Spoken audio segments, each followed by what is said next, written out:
Hi అండి. నా మధ్యాహ్నం ఆపరేషన్ చేసుకున్నది ఎక్కువ తినని కాదు కదా, కొంచెంగా తినాలి, లేదా నొప్పి వస్తూ ఉంది. నాకైనా లేక అందరికీ అలాగే ఉంటుందో నాకు తెలియదు, నాకైతే అట్లనే ఉంది. అందుకని నా మధ్యాహ్నం ఈరోజు భోజనం కూర ఏం చేయలేదు, మజ్జిగన్నం,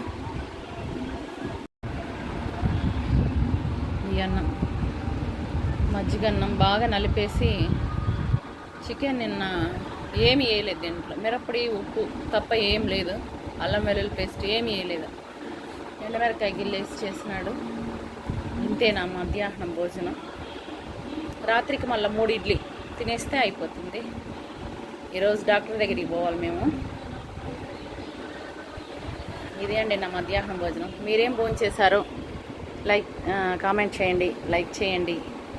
థ్యాంక్ యూ అండి. బాయ్.